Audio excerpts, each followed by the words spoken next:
morning, good morning, good morning, good morning, New Orleans, and welcome to the Good Morning Show. I'm Will Sutton. It's 7:01 a.m. I am blessed that the Lord woke me up and gave me yet another day to walk his good earth, planted my feet on the floor, and made sure I got on over to this Black Talk radio station. And who's the first person I see when I get over here? Dr. Andrea Boyle. Good morning. Good morning. Good morning. Good morning, everyone. Good morning. Good morning. Happy to see you, sister. I'm happy to see you too. It's always a pleasure, brother, to be on with you and our listeners. Yeah, and good to see you. Yeah. Good to see you. And shortly after there, I saw our ace producer, Jared Broad. Yay! Where's my bell? Where's my bell? Where's my bell? Right. Oh boy. Well, we missed a bullet yesterday with Bertha. Yeah, for it looked sure. like the last few days, it's like developing and become a tropical storm, and looked like it was headed right for us, and just kind of breezed by. Yeah. We got a lot of clouds. Yes. A little wind. And a little bit of rain. A little bit of rain. Just a little bit. Yeah, almost depends on where you were. True. Very true. There was some streets that didn't get wet. Yeah. And then other places. I got sprinkles. Did you get sprinkles? I did. Yeah. I did in the evening. Yeah. Mm-hmm. Yeah. In the evening hours. About that time. So, Yep. yeah. Yep. So, Could have been much worse. Yeah. So. Yeah. Absolutely. But waking up this morning and coming on over here to WBLK, bright and sunny day for the most part. Partly cloudy, but enough sun out there that you can see and feel the sunshine. Yes. Yeah. Absolutely. And sunshine is always a picker-upper. Absolutely. And so it's about 81 degrees out there for those of you all who have not ventured outside yet. And don't be fooled if you're just opening your blinds or your curtains and you look outside and you see sun, because I guarantee you when you go out, you'll probably see some clouds. Sure. So it's not going to be one of those bright, sunny days, but it's going to be partly cloudy, partly sunny with limited precipitation. So we're talking about single digits and teens. So not likely that many of us will see much precipitation today. The feel like it's about 89 right now, and the temperature for the day looks like we're going to move from the low 80s into the mid 80s, and by afternoon we're going to hit into the high 80s, which means we might go ahead and cross that 90-degree point, and it'll definitely be like a feel like of 90 plus degrees. So dress accordingly, folks. And for those of y'all who have to go into conference room meetings and all that kind of thing, bring your sweater, your jacket, but I wouldn't wear it on the way out to the car. Sure. Sure. Yeah. So weather picking up, and it looks like it's going to be that way into the weekend. Thursday, Friday, Saturday, and Sunday, partly cloudy, partly sunny.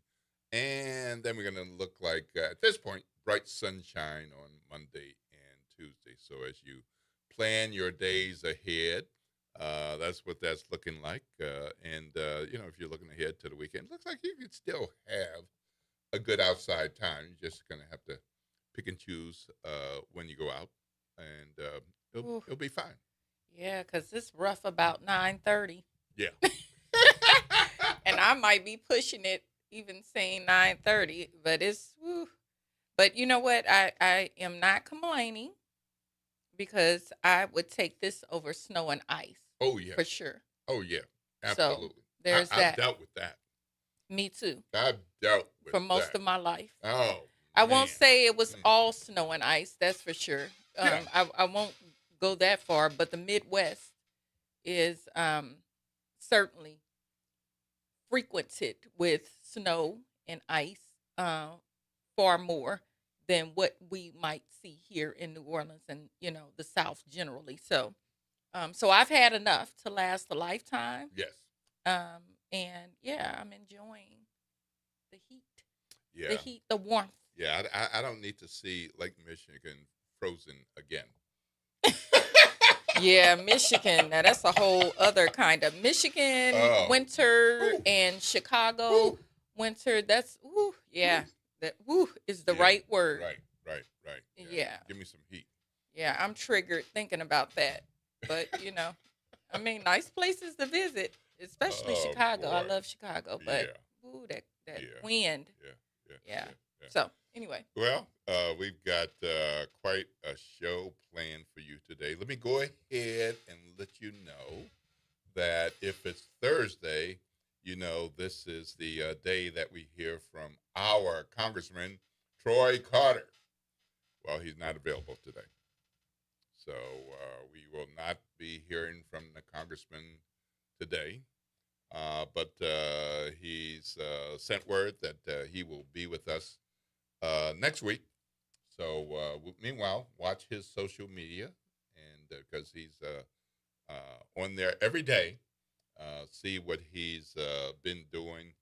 There's a lot of things that he has been doing, so want to make sure that you all are aware. A couple of things in particular, because look at his Destruction of Hazardous Imports Act that he spoke on. And dealt with the FDA Modernization Act. So these might seem like boring topics to you, but these are important things that affect our lives in different ways. And these are the kind of things that Congressman Carter taking care of and looking out for us. So perhaps he can talk to us about some of those things when he returns next week. Meanwhile, drama continues in New Orleans and in the state of Louisiana. And one of the things that happened before we even get to the biggest of the drama is that there was drama at City Hall. You see that? Yes. Sewage and Water Board. Yes. Ooh, Lordy. Yes. Yes. City Council fired up about sewage and water board problems, even raising the question of whether Mr. Heyman needs to be replaced. Brother just got here. Yeah. Yeah. He just got here. Not that long ago. And yet here we are. So, par for the course. When you talk about drama. Oh, yeah, well, that's true. Yeah. That's true. It's always something happening. So we add this to the list.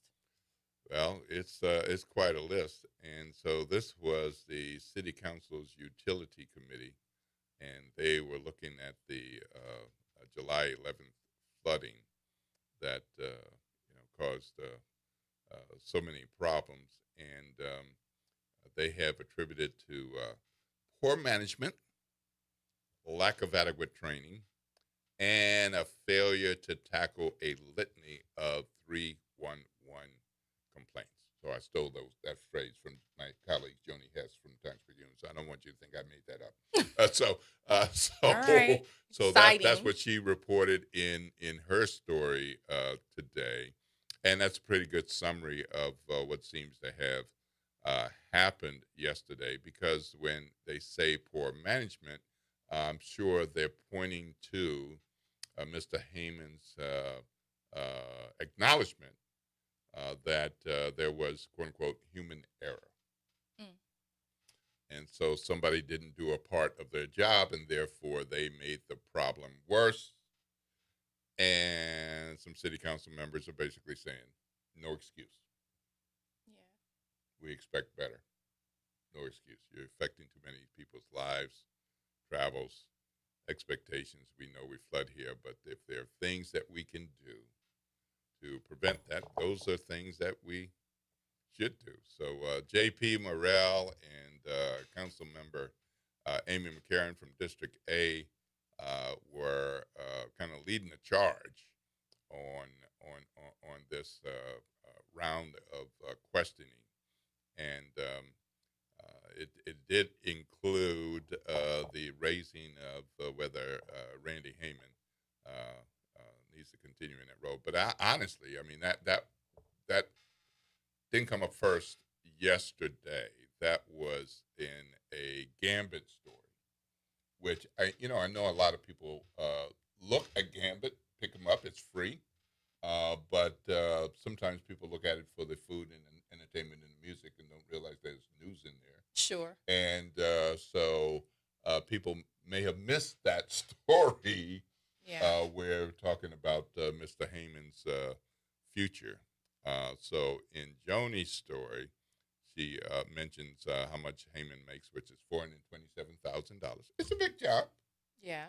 I'm not For hating on the brother sure. for making that kind of number with all those problems you have to deal with.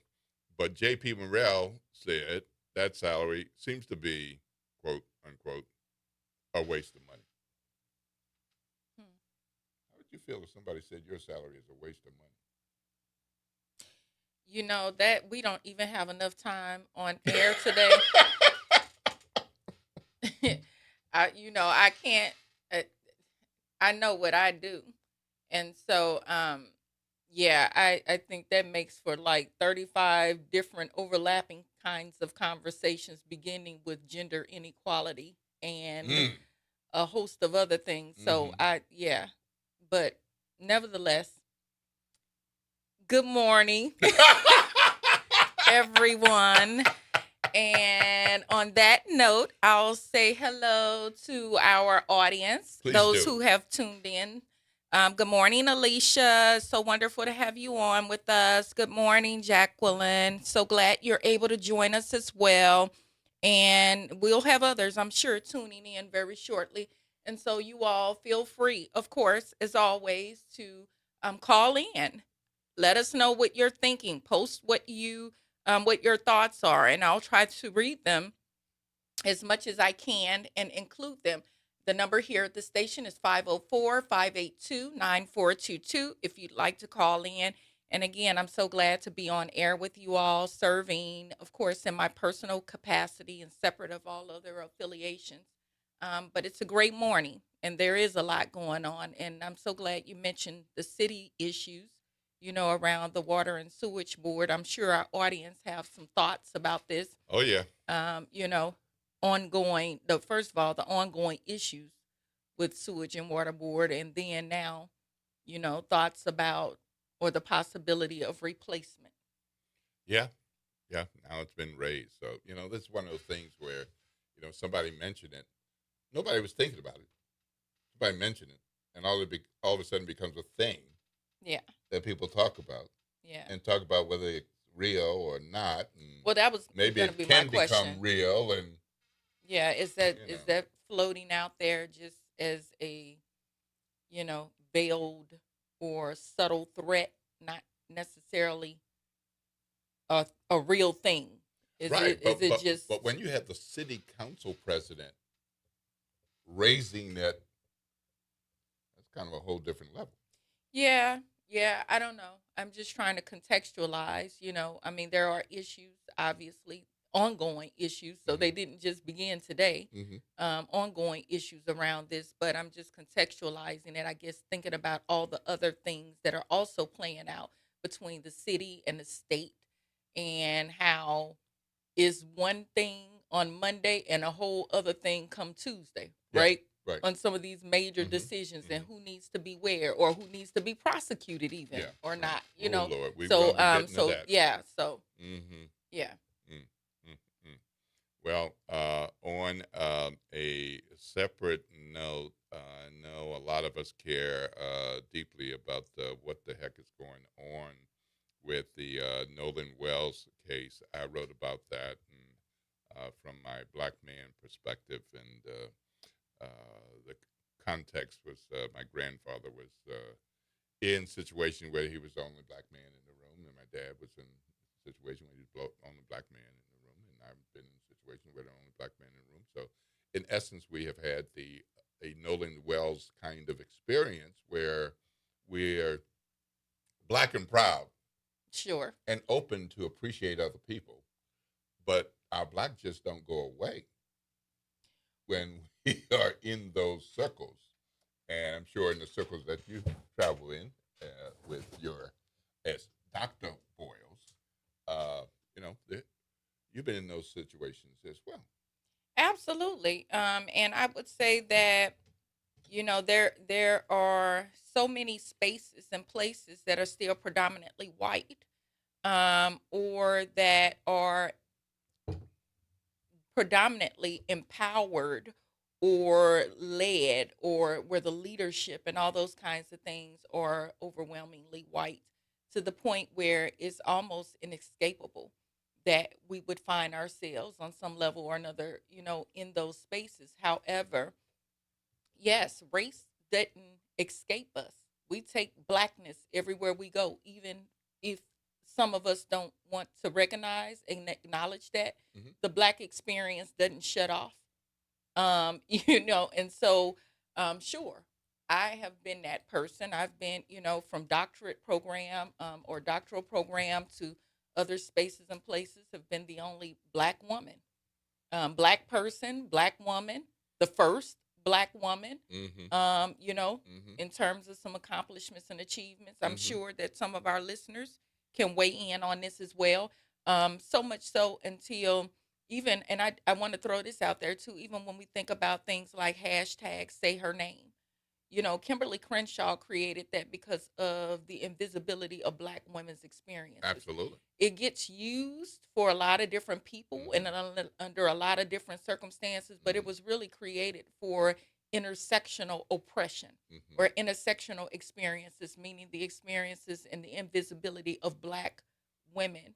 And so we can, and how they face violence in unsafe situations, particularly as it relates to law enforcement, the state, and otherwise. However, I said that to say that when we start thinking about race, we can also think about those dynamics and the interactive effects of how they play out in our everyday lives, not just based on masculinity, but also femininity, and some. We can factor in class. What does it mean? And what is the black experience like to be a poor black man versus a rich black man? Absolutely. What does that Mhm. mean to be, a rich or affluent black woman versus a poor black woman? Mhm.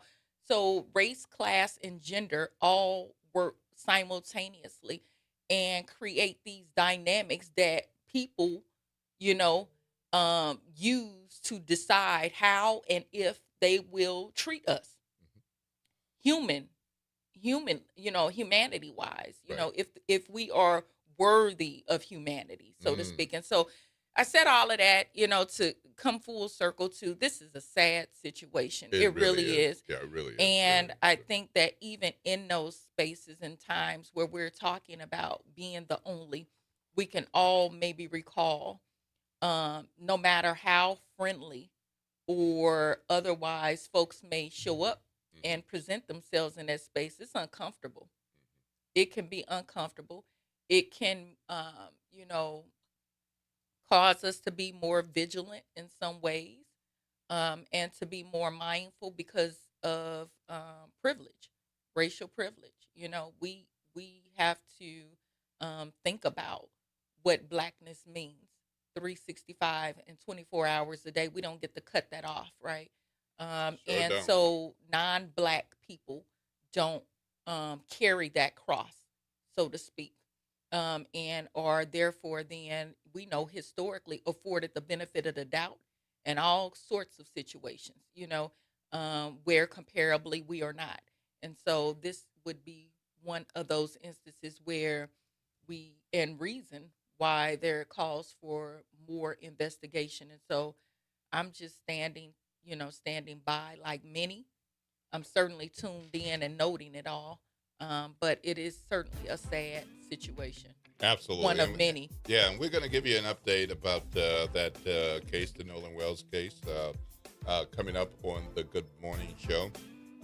As noted not that long ago, I am Will Sutton here with Dr. Boris. Don't y'all love having my sister, Dr. Boris?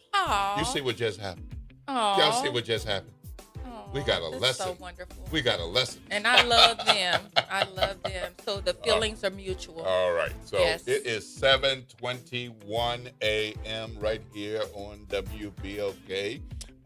Promising after the break, we're going to have Bob Mann and Jeff Thomas, and we're going to be in for a really rumble of a conversation.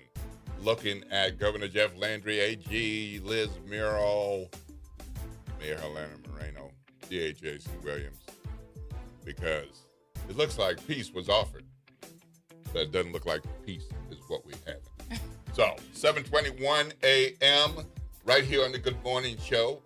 And Dr. Boyles, what's that phone number in case somebody wants to weigh in along the way? It's 504-582-9422. Please call in. We look forward to hearing from you all. WBOK, 12:30 a.m. What New Orleans is talking about all day long.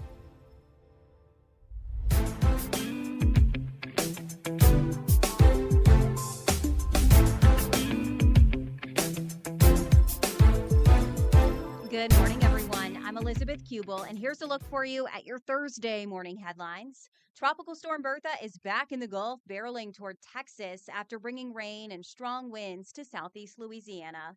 This morning, the Rosenwald Recreation Center will close as a shelter at 8 a.m.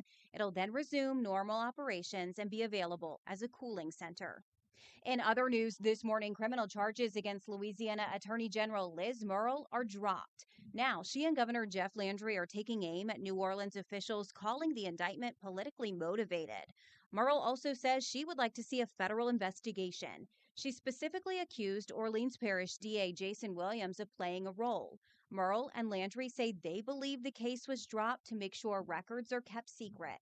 Now remember, this all stems from letters that Murrill sent to New Orleans officials about the clerk of court position that a grand jury claimed warranted felony intimidation charges.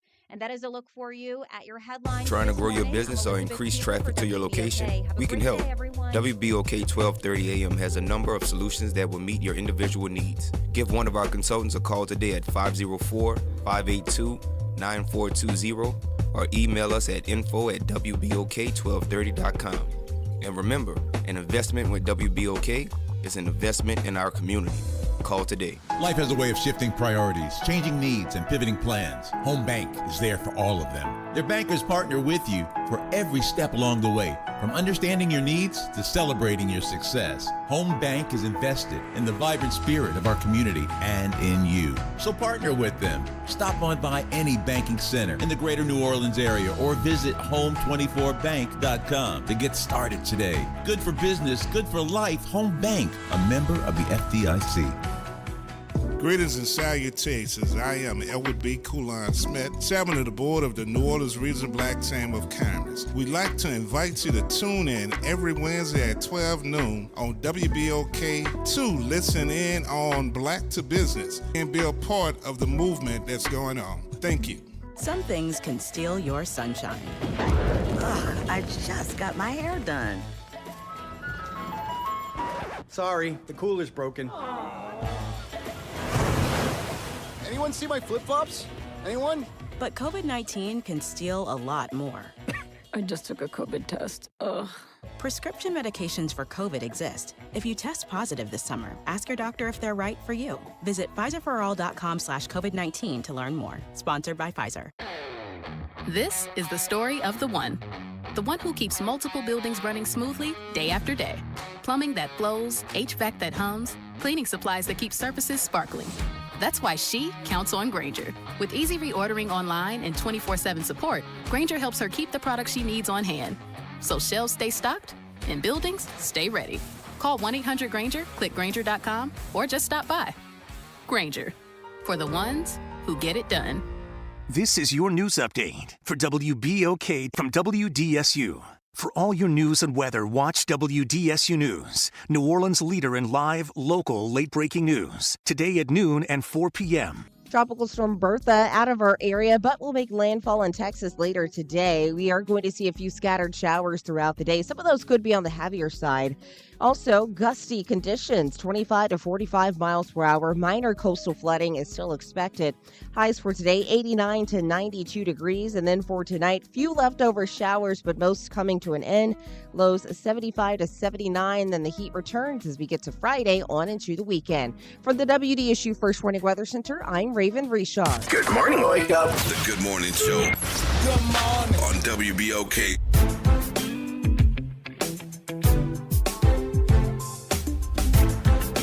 Good morning. morning, good morning, good morning, good morning, New Orleans, and welcome back to the Good Morning Show. It is 7:26 a.m.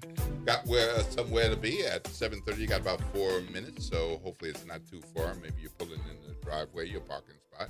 Maybe you're already in the break room. You just got to walk on over to the desk if you got that kind of gig. But hopefully, if you are pulling up to a construction site, you got your hard hat and locking the car.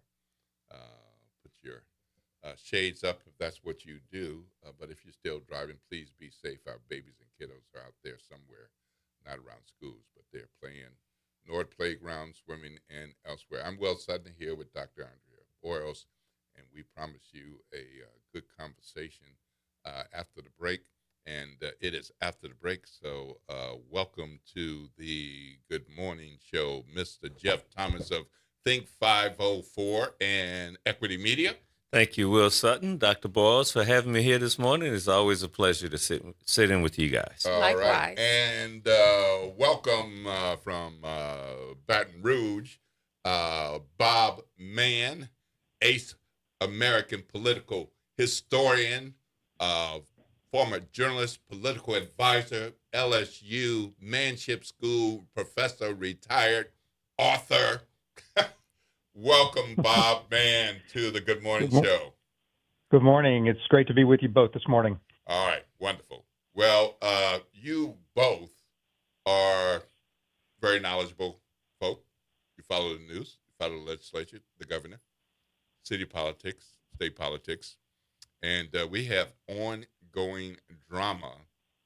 And we don't have enough time to go back to all of what happened, but let's just say just recently there was a grand jury that indicted the attorney general. The attorney general took offense. The governor took offense. There was pushback to say we're not bowing down. We are going to keep proceeding because what you did is wrong with threatening the public officials, and not just with a threat, but to say you could be removed and replaced by the governor. And that proceeded, and this got to the point where there were the legal battles, and the mayor, several city council members advised the special prosecutor to drop the charges. And the special prosecutor, a former judge, yesterday did just that. But then the governor and the AG responded. So we'll get to that. But Bob Mann, how did we get to this? Louisiana has a long history of having complicated politics, a long history of sometimes ignorant politics. But you've been involved on all sides of this. What the heck has happened? Well, that's a complicated question. I think, at its essence, what's happened is that Landry and Murrell and others in the other Republicans in the legislature perceive a political advantage in the rest of Louisiana, North Louisiana, even probably as close as Baton Rouge and Acadiana, to using New Orleans as a foil, attacking New Orleans. It's one of the most reliable strategies in Louisiana politics going back decades and decades. New Orleans is, the farther you get from Orleans Parish in this state, the more distrust and frankly, the more racial animus you find toward the city, resentment toward the city. I think there are just a lot of people in the rest of the state who never have really been to New Orleans or spent any time there, don't really understand it beyond Bourbon Street. It's an abstraction to them. It's just a black ruled city that to them reeks of corruption and favoritism. And it's just really not hard to generate among white people in this state a lot of resentment toward New Orleans. And so what Landry's and Murrell are doing is just a new verse of a very old song in this state. Jeff? Well, I agree with that. I think he summed it up. And I think, though, it pertains to a bigger problem that we're seeing nationally, which is how do blue cities survive in red states. And New Orleans is the economic engine for the city of New Orleans, but that's true across the spectrum. When you look at blue cities and red states, they tend to be the economic engines, and they tend to also foster the same kind of racial and economic resentment that, it's funny that the city of New Orleans has, for decades, sent way more to the state coffers than it's collected back. But it's perceived that the opposite across the state, that New Orleans is taking so much from the state. But they may take more from the state, per capita, but that's because we send more. But that breeds this animosity, this racial animus, as Bob described it. And I think that blue cities are going to have to come up with a strategy to survive in this increasingly hostile era. Trump has ratcheted up this becoming more powerful and using all of the power that you have at your disposal. And that's what these guys are doing. And these guys seem to be a little tipsy, though, Morrow and Landry, a little drunk on power.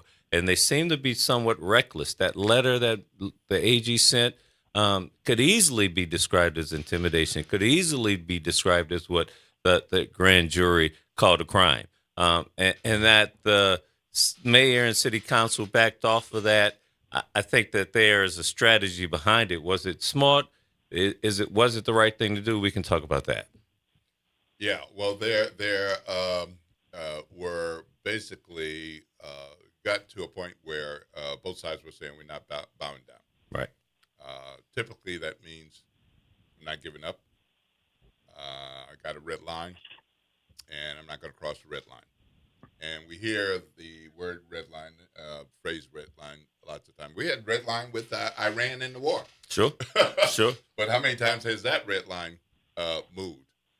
So, Bob, what is there a red line here where New Orleans and Baton Rouge can move forward, or are we just in for quite a devil of a fight?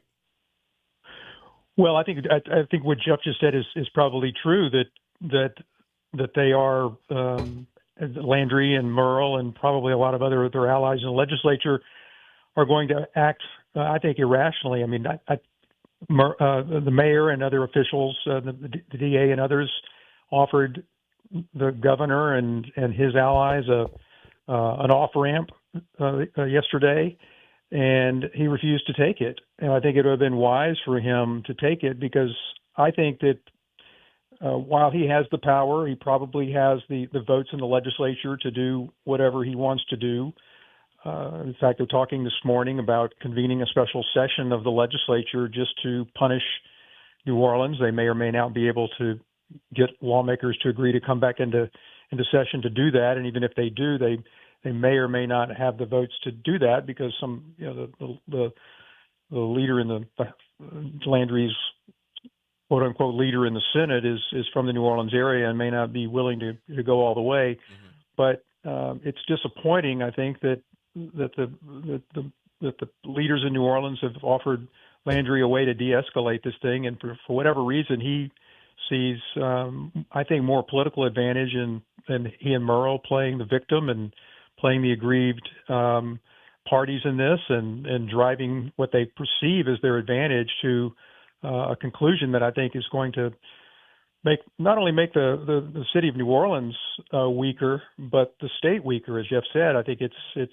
even our Republican lieutenant governor was on WWL the other day, I think, talking a lot of sense about how important, not only important New Orleans is to the state, but how damaging the governor's attacks on New Orleans are to the state. But he looks at it particularly from how people from the outside are looking at us, from tourism and business development and all that.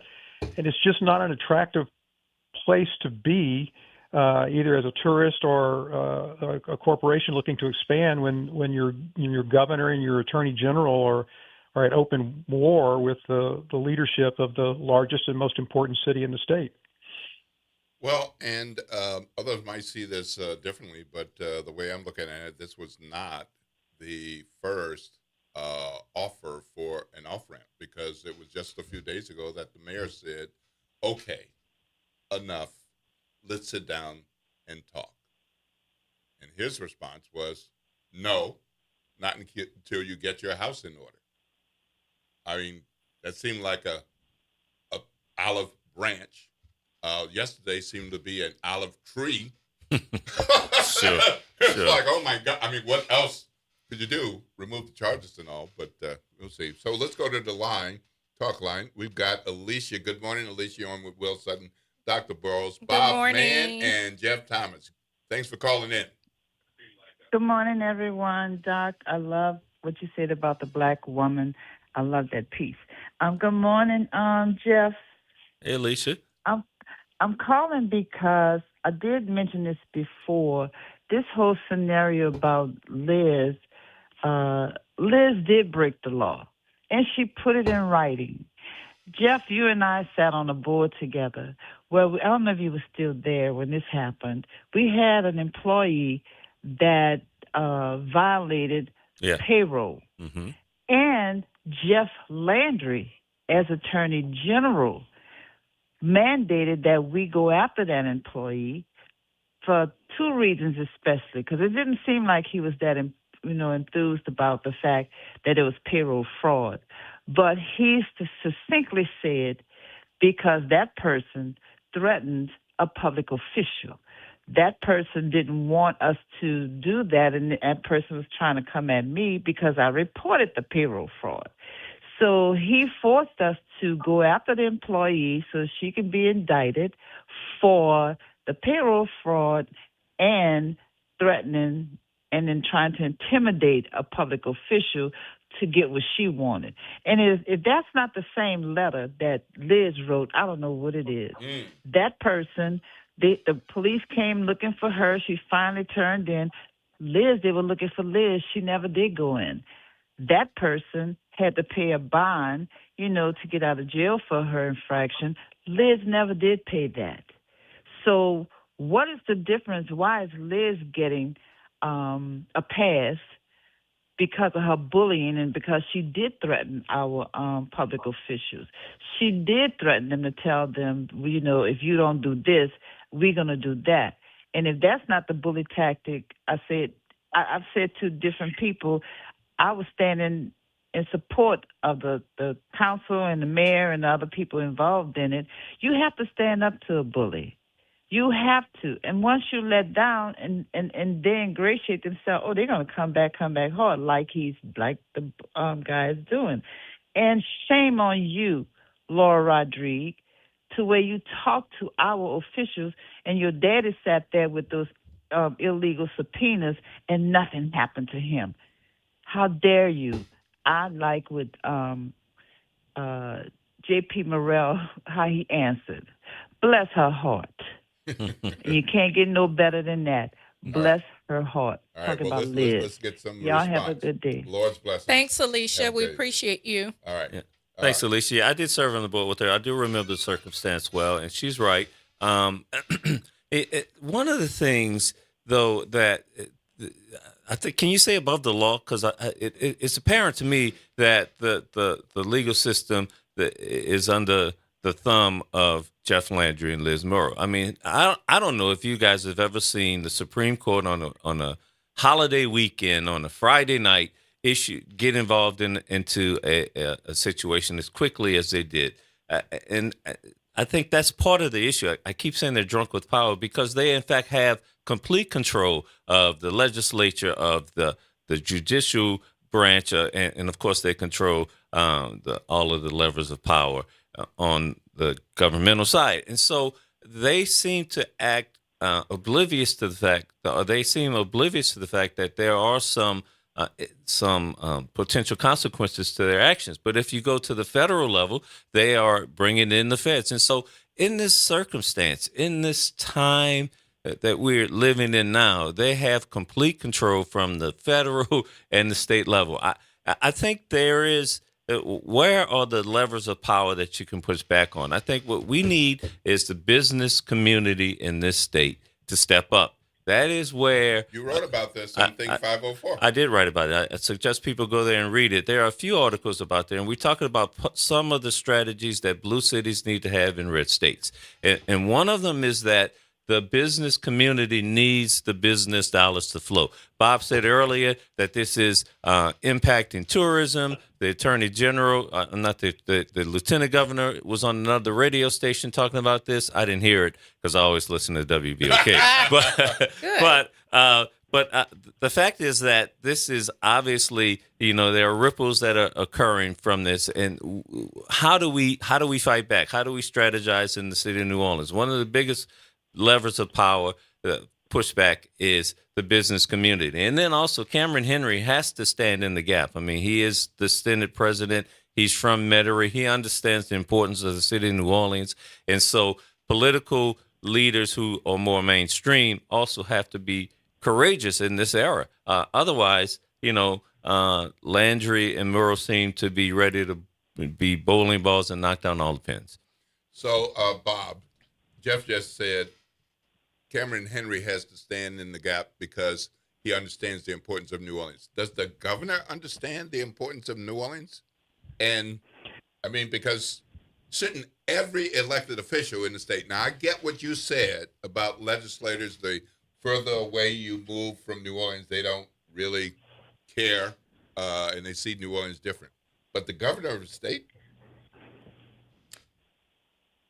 Yeah, well, first of all, I think that, what gives me some hope, and I think about Cameron Henry, is that he has been willing to speak truth to power. He has been willing to stand up to the governor on a number of occasions over the last 2.5 years that Landry has been our governor. He's been a voice of reason in the Senate and in the legislature, and he holds a unique position in the Senate and I think in Landry's orbit as someone of his party willing to tell him the truth and has the power to back it up. And I think he may be, if he chooses to be, I think he could be that voice of reason, that person who could convene both sides and broker an end to this standoff and return us to a normal relationship with with New Orleans, a normal relationship with the state. Now, I do agree with what Jeff said. I think it's really important, and I'd love to see more people talk about this, about the relationship that New Orleans has to the rest of the state as a red city and a sea of blue. But I think in the short term, I would love to see people like Cameron Henry and frankly other Republicans in the New Orleans area step up and defend not the city. A lot of them are in the city, but defend the region, because as New Orleans goes, so goes the state, but so goes the New Orleans region.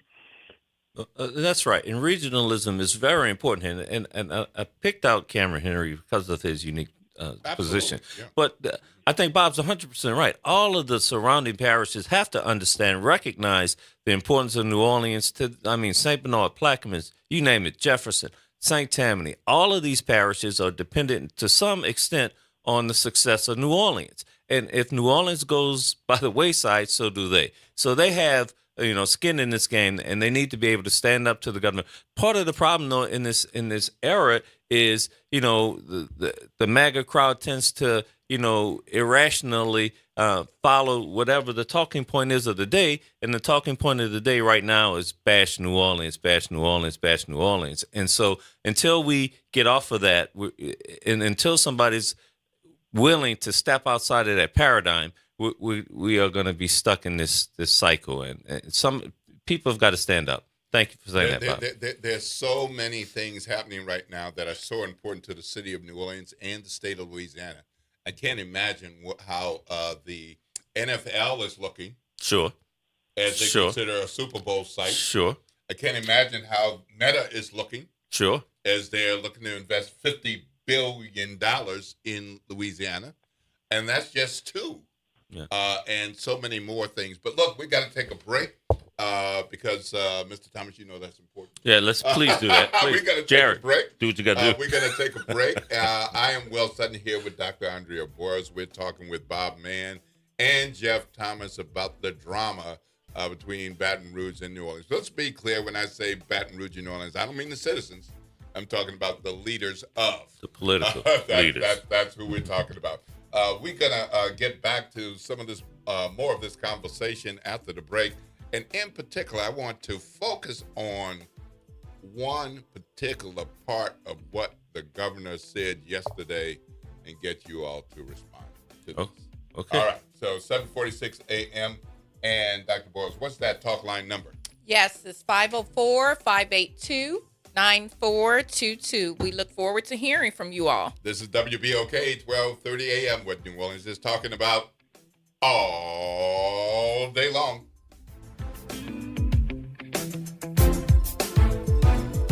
Late nights are made for chillin', and you can do just that every Sunday night at 10 p.m. as DJ Wick brings you The Love Zone.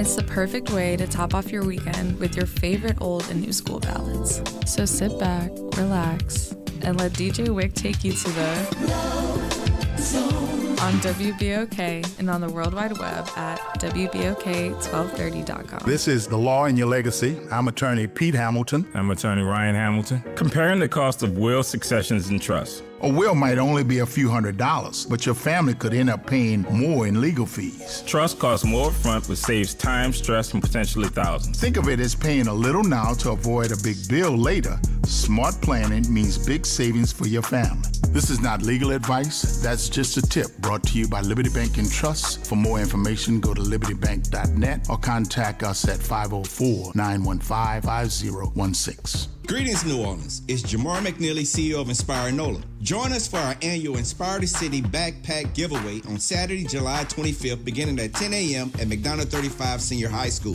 Students will receive a free backpack filled with school supplies while supplies last. We also have limited laptops, gas cards, and more. Be there Saturday, July 25th, 10 a.m. at McDonough 35 Senior High School. Let's inspire the city. This is Andronica Morris, host of Put Housing First. Join us every Tuesday at 12 o'clock, where we will discuss how housing affects every aspect of our lives and what's necessary, what's needed to guarantee housing for all. Join us every Tuesday at 12 o'clock as we dig down deep onto the issues that affect all of us. Good morning, wake up. The Good Morning Show. Good morning. On WBOK.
We're in conversation with Bob Mann and Jeff Thomas, talking about what's going on with the governor of Louisiana, the attorney general of Louisiana, the mayor of New Orleans, and the city council of New Orleans, and others, but we'll stop right there. Yesterday, the governor and the attorney general, after the special prosecutor dropped the charges on which the attorney general was indicted, they had an extended news conference to talk about how they were feeling about this, and it was quite a thing. But I want to focus on this one part with the governor talking about it's not over and what he thinks needs to be done. I can tell you this: a federal investigation is warranted. A state investigation is warranted. The Judiciary Commission should be investigating the judges that were involved. The bar, the Office of Disciplinary Counsel, should be investigating all of those lawyers that were involved. JP's a lawyer. So I don't know if the conduct that he engaged in shouldn't disbar him. Jason Williams' conduct, he should have his law license ripped from him. I can tell you this, if I would have engaged in that, all of y'all would be calling for my law license. I know that, okay? But for some reason, because it seems to be the other party, it's just like, mum's the word, it's okay. And so, no, it's not okay. It's not okay. You know why? Because the law is supposed to be colorblind, okay? The law, the scales of justice are supposed to be balanced. Excuse me? All right. Well, Bob Mann, that's more than it ain't over. It ain't over, Yeah, well, and we're going after you. Right. You know, I guess my first reaction when I heard that and read what the governor and the attorney general said is that if those two people had just a modicum of self-awareness, they would recognize that they are claiming to be in the same situation as someone like Calvin Duncan was in 30 years ago when he was falsely accused and railroaded by the criminal justice system, the racist criminal justice system in Orleans Parish, and sent to Angola, where he sat for almost 30 years. You know, I just wish that they would show an ounce of compassion and concern for all the people in this state who have been unjustly accused and abused by the criminal justice system of the state, as they claim to be. But no, we only need a federal investigation into this. We only need the FBI to be involved. We only need lawyers to be disbarred when it affects privileged white people who have access to the Supreme Court of the state, who can get an indictment sidelined in 24 hours. It only applies to people like that. It doesn't apply to average people who get caught up in the criminal justice system, have little or no legal representation, get railroaded and sent off to Angola for 30 years for a crime they didn't commit. So I just have a hard time feeling sorry for these very wealthy, well-connected, privileged white people who claim that they're being misused by a criminal justice system that they control. You know, I if I might, I am appreciative of that comment, because as a criminologist, I'm sitting here and I've just been reading and listening and taking it all in. And that is the thing that resonated with me, is how must everyday citizens feel in the community, across communities, who do not get these kinds of reprieve through the criminal justice system or otherwise, right?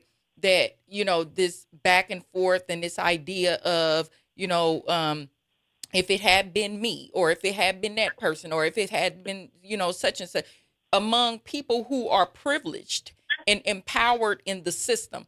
And here we know historically, particularly for Black folks disproportionately, and poor people, that there's never space or little to no space or redress or recourse when folks have overwhelming and a preponderance of evidence that they are innocent, or that they don't deserve certain, you know, penalties, or to be, punitive actions in a particular way or in overlapping ways. We see that play out even when there's every reason under the sun to not go those routes. We see it. And there's no benefit of the doubt. The state doesn't reverse itself. And if it does, it's almost like pulling teeth in order for that to happen. And here we're watching, you know, these indictment decisions, and then we're watching, you know, folks say, well, no, let's withdraw that. Then we're watching folks say, well, that's not fair. And we're watching that against with people who have the most power. So I am, you know, saddened. And it is also reason why we deal with a lot of voter apathy, a lot of political apathy, civic apathy, or what have you, in across Black, particularly communities of color, and communities where there's disproportionately poor people, because of this back and forth and the idea that it's unfair. There are all these allowances and red tape and loopholes that seemingly work to the benefit and the advantage of those who have the most power in the state, but then not so much when it comes to the people who have the least amount of it. So, I just wanted to just weigh in on that. There are some other things, but that's certainly something that we should be monitoring and taking into consideration. is one of many examples where we see this, imbalance of power play out in real time that does not always benefit the people at the ground level, the everyday, ordinary people who doesn't have it. Bob, you wrote a piece that I read last night, and then I had to read again last night, and then I had to read again this morning about all of this. And one of the pieces of context that you provided was about the segregationists of the 1950s and the 1960s and how they used the laws, the courts, the law enforcement, legislature, legal briefs to go after and keep segregation and basically keep black people in their place. And so I want to read this part of what you wrote. But today we don't remember them as defenders of good government. We remember them as racists who used their public offices to humiliate, intimidate, and disenfranchise black citizens. That is the historical company Landry, Miro, and Morris have chosen. Those people are racist. You saying these people are racist? Well, absolutely.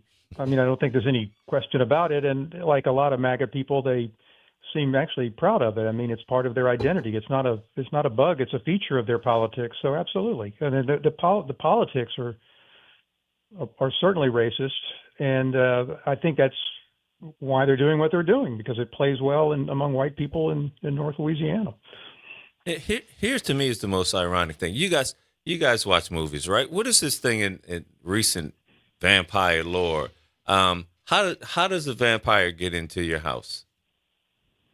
You have to invite them. You have to invite it in, right? A vampire can't come into your house, right? Look at Sinners. Sure, that's my point, right? Well, here's the thing.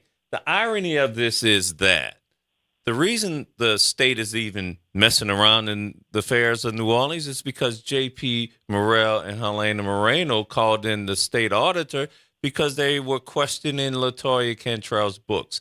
This all kicked off with their invitation to the state to come look at what's going on here in New Orleans. Mm-hmm. And so now this has blossomed. That to me is the most ironic part of this entire escapade, as I'll call it. That to me seems to be the part that is just funny to me, that J.P. Morrell and Helena Moreno, when they were on the city council together, were attacking Mayor LaToya Cantrell, rightfully so or wrongfully so, I don't know. But what happened was they called for the independent audit by the state to come in and check out what was going on here in the city. And it has escalated from there. You look at also Jason Williams inviting in A.G. Morrell. How do you say her name? Morrell? Miro. So now she's attacking him. This just seems to me to be folly. I just want to make sure that everybody's aware that part of the reason they are here, Bob is right. Race is certainly part of the political theater. That they can capitalize on racial animus in this state, that they can capitalize on beating up New Orleans and this historical tension between the city and the state. They are certainly doing it to the most. And they've taken it to new levels but in new levels of sophistication. But this is all at the behest of the local leaders. Woo! Okay. Well, I know I promised you all that we would get a good, engaging conversation. And Bob and Jeff, I'm going to ask you to indulge us for a bit more. We're going to take a break because if you have to go, that's okay. But we've got callers who want to weigh in on this, and I think it'd be good for any of them who can engage with you, or perhaps you can listen after. And we're going to be, after that, we'll begin talking with representatives from the Franklin Avenue Baptist Church. They got an important event coming up, and we're going to be talking with them. And that'll be soon after we wrap up this conversation. Bob, can you hang around for a few minutes? Yes, indeed. Okay. All right. And Jeff, at any point, if you need to go, I got to make a phone call right now. Okay. All right. Okay. I may pop back in. Okay. All right. Very good. All right, Dr. Boyles, what's that talk line number? We already got people on the line. It's hot. Excellent. Hot. Yes, and rightfully so. You may call in at 504-582-9422. This is WBOK 1230 AM, what New Orleans is talking about all day long.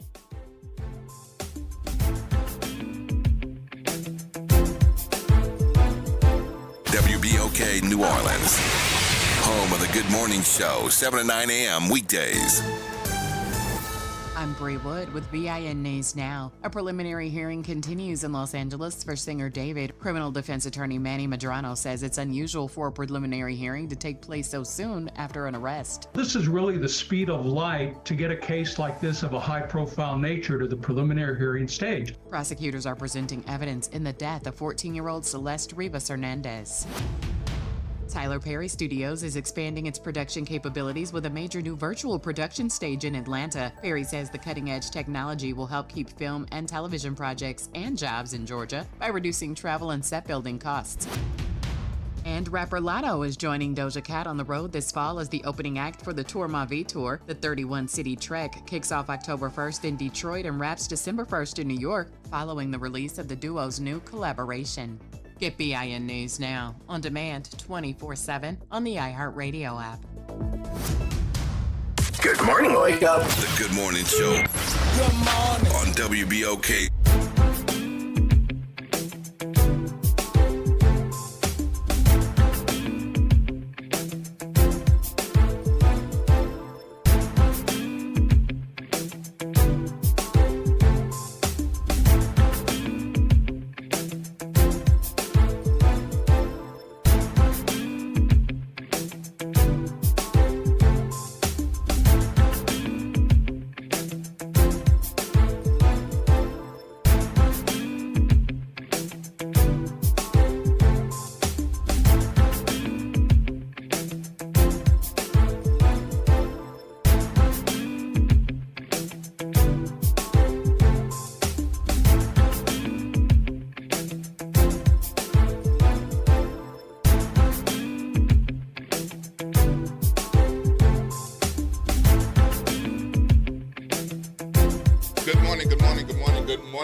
Show. It's 8:03 a.m. You got somewhere to be at 8:05. I hope it's on the other side of your bed because you got 2 minutes to get there.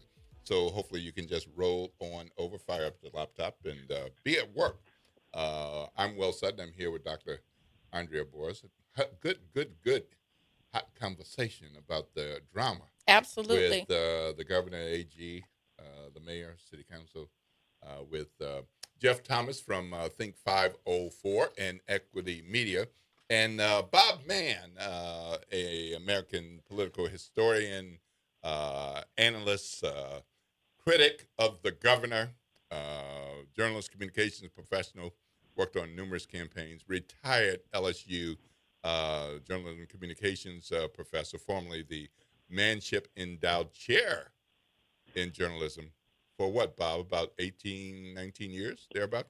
18 years. Yep. Okay. All right. So, look, we've got some calls on the line. We're going to get to you all.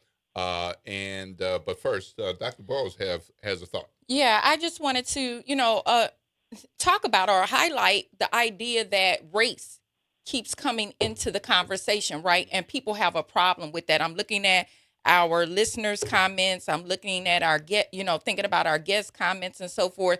And the fact that, this idea of people playing a race card is usually what people get accused of, right? And so I just want to say that race, Black folks didn't create race, right? Mm-hmm. Race was a paradigm, an idea created in colonialism, in whiteness. White people historically created race, racial categories, and used them to leverage and justify enslavement. And so there is no conversation that we can have. Having said that, where race or issue, let me say it specifically, there's no social issue that we can have where race is not a crucial component of it. The entire Western Hemisphere, as we know it to date, is what it is because of racial dynamics, because it was rooted in a racialized enslavement process, right? The institutionalization of it. In fact, the entire globe as we know it today is what it is because it was born out of, or rooted at least in part, in slave economy that benefited the entire world. And so this idea of somehow every time we have a social social issue or overlapping issues or some kind of conversation one after the other, that, you know, this notion that they're playing the race card, I think warrants some clarity. It is not Black folks that is playing it, that are playing it. And it is, in fact, the very reason that we know Blackness and all these other racial categories as we do is because it was first leveraged, created and leveraged for the benefit of economic gain and exploitation by whiteness. Okay, we're going to go to the talk line. Reverend Calhoun, you're on the line with Will Sutton, Dr. Boros, Bob Mann, Jeff Thomas. Just a reminder, Jeff Thomas from Think 504 and Equity Meter, one of the fabulous owners of this good morning, radio good station. Morning, good. And Bob Mann from LSU, formerly of LSU. Go ahead, Reverend Calhoun. Good morning to all. Good morning. Morning, Rev. All right. There's an old adage, I believe, that says if it looks like a duck, quacks like a duck, walks like a duck, more than likely it is a duck. The young lady just gave where racism started, where racism is, and to keep racism going, they have to continue the attack to number one, to divide, to come at us in such a way to make sure that you have no value in this society. So this racism that's being happening in the justice systems, because that's how they justify their laws and how they justify what they do and how they treat people, will not change unless we change it, unless we come along and say there was a time that we could come together, that we did come together to make change. And right now, this is one of the things I think they fear, that their power may be diminished once people start coming together and say we're not going to tolerate what's going on. New Orleans has been the economic driver of this state for, I guess, centuries. And now the governor is saying it's not relevant. We don't need them anymore. Well, the Rev, thing is... You bring up a very good point. And one point, but my point is, racism is still alive and well, especially in the state of Louisiana. All right, Lord's blessings, Reverend Calhoun. We got there, and what we got to do. That's where we're going. I got you. We got you. We're going to have to wrap up the segment tomorrow. Okay. A little bit later on. All right. Lord's blessings, sir. Thank you. All right, Jeff. Yeah. Well, one of the things though, in real time, New Orleans' power and influence is diminishing across the state. As Jeff Landry expands the economy and brings in, you talked about Meta earlier, Will, as he brings in all of these data centers and, more pollution. We were oil on the oil tit, now we're on the data center tit. And so as though he expands the economy, the influence and power of the city of New Orleans is in fact diminished. And so New Orleans is going to have to deal with that in a real way. But does that mean New Orleans isn't special? Oh, New Orleans is still special. New Orleans is still the only place that can do what it does for the state of Louisiana. New Orleans is the only place that can host the Super Bowl, host the Sugar Bowl, have the major conventions and all that essence, all those kinds of things. It's critically important to the state of Louisiana, and will always be. All right, we got to take one more call, and that's going to be it, folks. So I just want to make sure everybody understands. Please work with us, understand. We've got a couple more guests that we got to get on before the end of the show. Good morning, James. You got about 40 seconds, man, and we got to keep things flowing. You're on with Dr. Andrea Boros, Will Sutton, Bob Mann, and Jeff Thomas. What you got? All right. Good morning to all. Good morning. 40 seconds. Great job explaining to the online people what's going on here. And he also, I want to point it out, he also works very hard to try to ensure that it's not race, it's perceived to be racial. And doing that, he looks like a racist. My point and my question, what if New Orleans shut down all of its events in the next year or so? How would that affect the city? And is that a way to hit back at power? I'm going to hang up and listen. All right. Sounds good, Have but a great day. the reality is that we disemploy a lot of people in the city of New Orleans, black people especially, who would depend upon that money. So, cut off your nose to spite your face kind of thing. All right. Well, quite an engaging conversation. This isn't going away anytime soon. I expect we'll be talking about this again tomorrow and next week. And the way the governor sees it, probably next month and the rest ain't of the over. year. Jeff Thomas, if people want to reach you, how can they contact you? They can email me at jeff@think504.com. They can go on the website, Black Source Media, Think504, and there are all kinds of ways you can contact us online. And Bob Mann, how can people reach out to you? They can find me on Substack. It's robertmann.substack.com. Wonderful. Well, thank you, gentlemen, for joining us. Thank you for your expertise. Your context, very good. Very good. Really enjoyed that. And, Andrea, we're going to be back after the break. We're going to be talking to some folks from Franklin Avenue Baptist Church. Okay, They got great. an event going on that our WBOK family of listeners are going to want to know about. It's 8:12 a.m., and we are taking a break. It's WBOK 12:30 a.m. Thank you. What New Orleans is talking about all day long.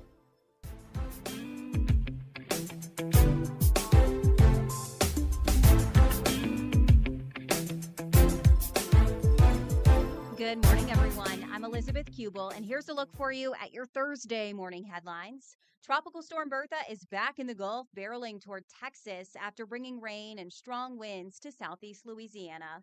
This morning, the Rosenwald Recreation Center will close as a shelter at 8 a.m. It'll then resume normal operations and be available as a cooling center. In other news this morning, criminal charges against Louisiana Attorney General Liz Murrill are dropped. Now, she and Governor Jeff Landry are taking aim at New Orleans officials, calling the indictment politically motivated. Murrill also says she would like to see a federal investigation. She specifically accused Orleans Parish DA Jason Williams of playing a role. Murrill and Landry say they believe the case was dropped to make sure records are kept secret. Now remember, this all stems from letters that Murrill sent to New Orleans officials about the clerk of court position that a grand jury claimed warranted felony intimidation charges. And that is a look for you at your headlines. Missed a show? Want to hear that guest everyone's talking about? WBOK is now streaming on all your favorite podcast apps. Just search WBOK Media, hit download, share with a friend, and don't forget to rate your favorite shows 5 stars. Because when our voices are heard, our impact grows. Life has a way of shifting priorities, changing needs, and pivoting plans. Home Bank is there for all of them. Their bankers partner with you for every step along the way, from understanding your needs to celebrating your success. Home Bank is invested in the vibrant spirit of our community and in you. So partner with them. Stop on by any banking center in the greater New Orleans area or visit home24bank.com to get started today. Good for business, good for life. Home Bank, a member of the FDIC. WBOK is pleased to announce the reboot of Crosstown Conversations with host Gene Nathan. A heightened focus on cultural entertainment events and the creators who present them. The new time is now Saturday at noon. Tune into the stories of our exploding creative scene with Gene Nathan on Crosstown Conversations. Good morning, wake up. The Good Morning Show. Good morning. On WBOK.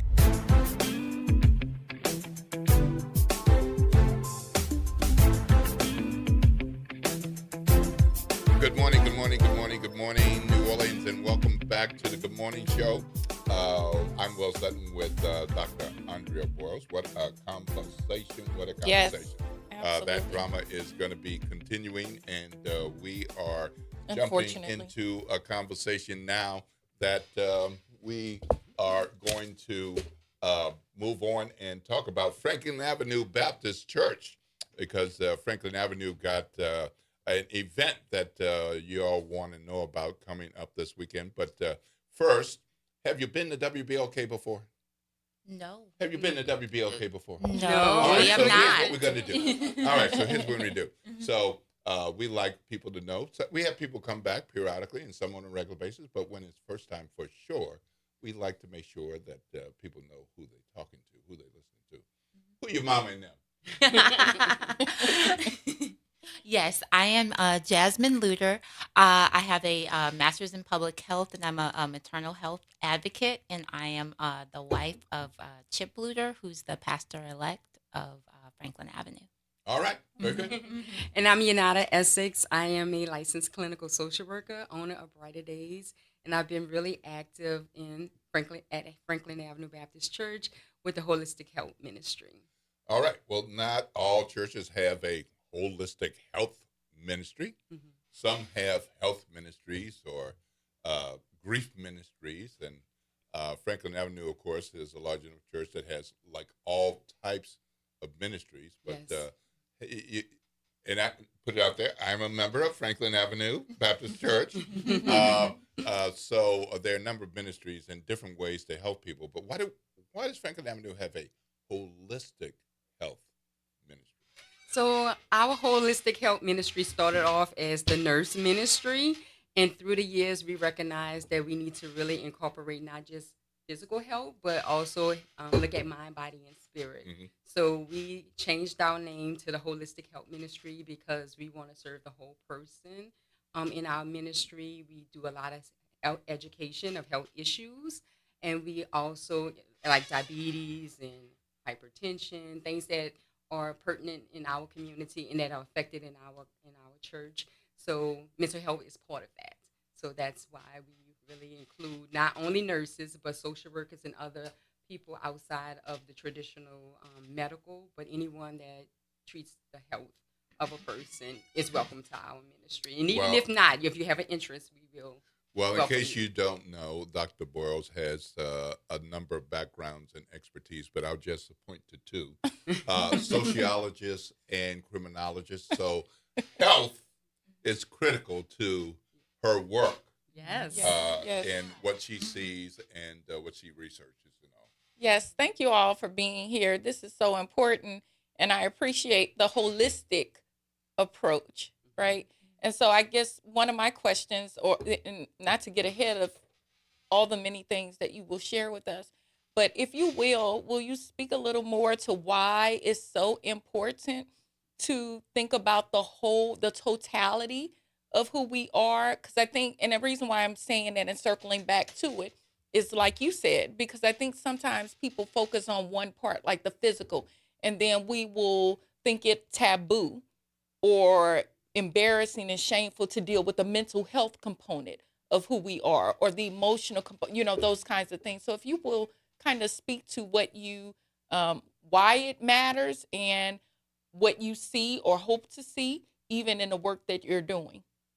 So, as you mentioned, holistic health is so important. It's so important that we see ourselves as a whole being, mind, body, and spirit. And everything, those beings are interconnected. And if we don't address the physical health and the spiritual health, then there's going to be a gap in our care.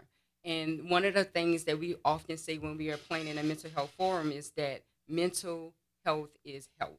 And if we don't address those things, then again, there is going to be a gap in how you take care of yourself and the importance of taking care of yourself. You are a whole being. So if you really address your whole being, it will help you to become whole and really take care of yourself the way God meant you to take care of yourself. So let me pick up on what you just said. Yes. You said the way God meant. Yeah, that's Jasmine. good. Yes. So what's your context as a Christian, deeply involved in the faith, church-wide overlook and responsibility? Why are you so connected to holistic health and what's going on this weekend when there's so many other things that people would like to pull you into? And what's the role? How do you see this as Christ Center or God Center? Yes. So this weekend, we've been doing the mental health forum now, or they've been doing the mental health forum, I think, for 11 years now. And this is the first year where we'll have a special topic of maternal mental health, which is very close to my heart. Having a personal experience with maternal mental health, as well as just being a mom. I'm a mom of 3 kids. I have a 10-year-old, a 13-year-old, and a 4-year-old. So, and these days, moms are just pulled in so many different directions and have so many different things that we've got to balance and juggle, and it's a lot. And I talk to a lot of moms. I have a lot of mom friends, and we all just kind of feel like right now we need a space to just talk and be honest about and have honest conversations about things that are going on, and especially bringing in the Christ-centered approach to it. So I'm so glad that our church is doing this and seeing the need to address maternal mental health and different topics related to that. For our breakout session, we'll be talking about postpartum and dealing with mental, physical, emotional, and spiritual health related to that. All right, so this is coming up on Saturday. What time, what place? And you gave us an overview, but give us a little bit more about who's going to be there, what people can expect. Yeah, so it'll be this Saturday from 8:30 to 12:30 at Franklin Avenue Baptist Church, and we'll have a panel discussion with different panelists. One of our pastors, Pastor Janelle Thomas, myself, as well as Catherine Autry, will be co-facilitating the breakout together, but we'll be doing part of the panel as well. And Denisha Dunn, she's a psychiatrist, and Maya Edwards, who's a social worker, and she works for a community in schools. Anything else you'd like to add, Yanada? Yes, we are really excited that about our panelists. It's going to be a great conversation. We want everyone in the community to come out. And also, we will have over 20 community vendors that'll be there. Oh, yes. Resources, definitely. So we're really excited about people, and we really want to make it available to as many people as possible.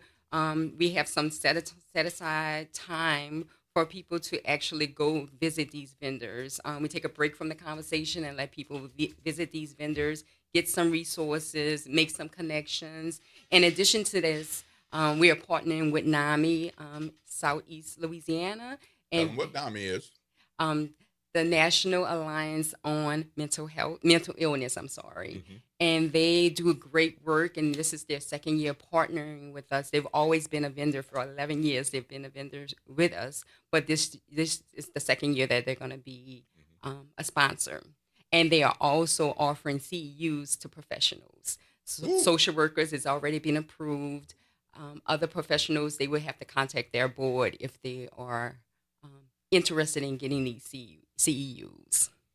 This is good. This is really good. And I have to tell you, I was lighting up on the inside thinking about, when you talked about maternal mental health, like that just brought joy to me to know that that's being emphasized.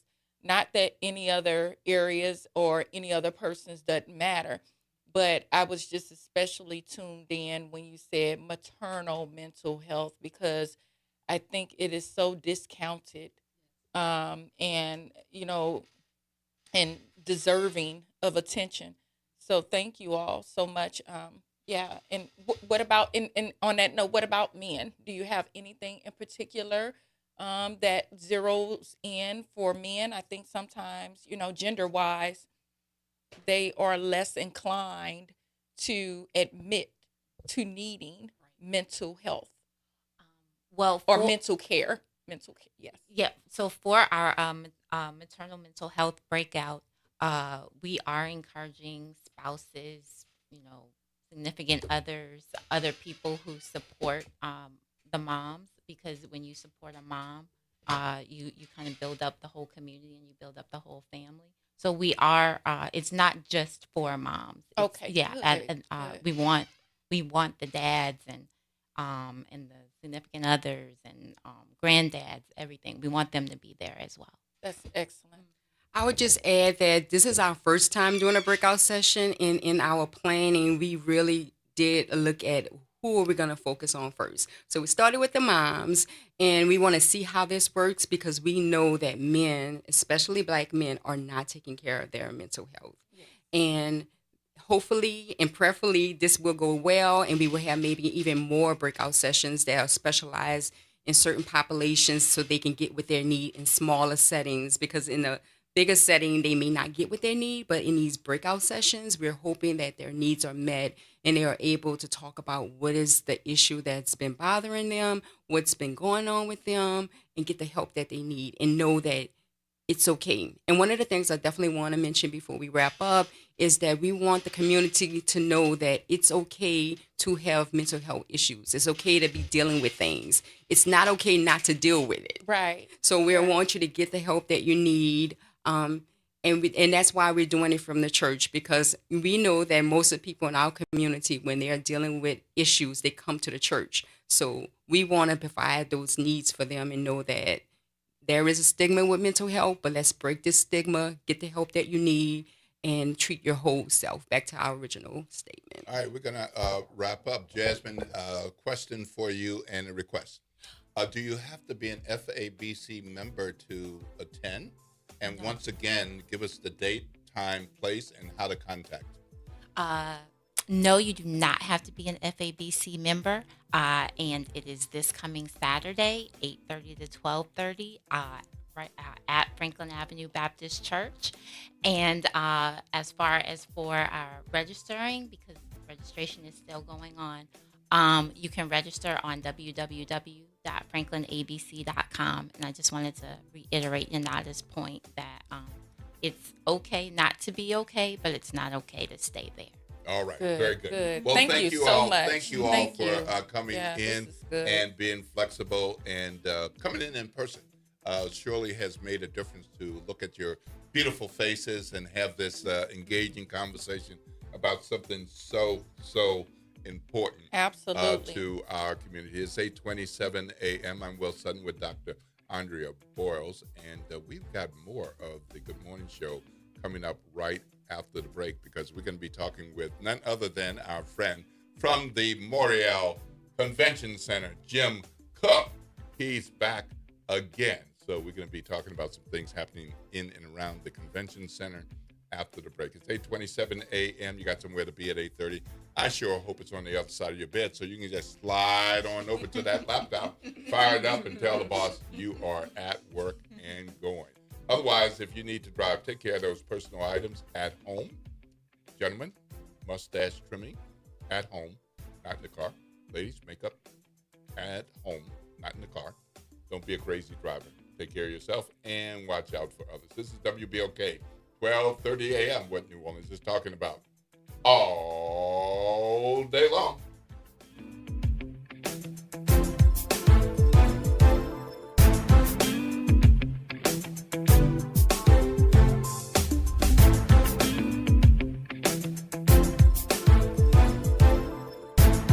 New Orleans, are you ready for a voice that says what you're thinking? Who that, you might ask? Arrington Gavin. That's right, I'm your guy, host of The Arrington Gavin Show, giving you so much filled with bold opinions, real conversations, and zero sugarcoating. We're going to be diving into the issues that matter, politics, pop culture, and all the above, unfiltered and unafraid. Catch The Arrington Gavin Show weeknights from 7 p.m. to 8 p.m., Monday through Fridays, right here on WBOK, what New Orleans is talking about. Climate Hope NOLA presents this month's climate keyword, adaptation. Climate adaptation means preparing our communities for stronger storms, hotter days, flooding, and rising water. That means planting trees, restoring wetlands, protecting homes, and helping families recover stronger after disasters. In New Orleans, resilience is part of who we are and how we survive.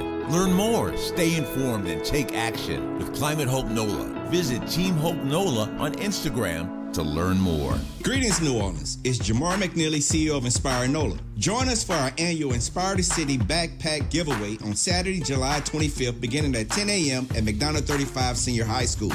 Students will receive a free backpack filled with school supplies while supplies last. We also have limited laptops, gas cards, and more. Be there Saturday, July 25th, 10 a.m. at McDonough 35 Senior High School. Let's inspire the city. Good morning, wake up. The Good Morning Show. Good morning. On WBOK.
good morning, good morning, good morning, New Orleans, and welcome back to the Good Morning Show.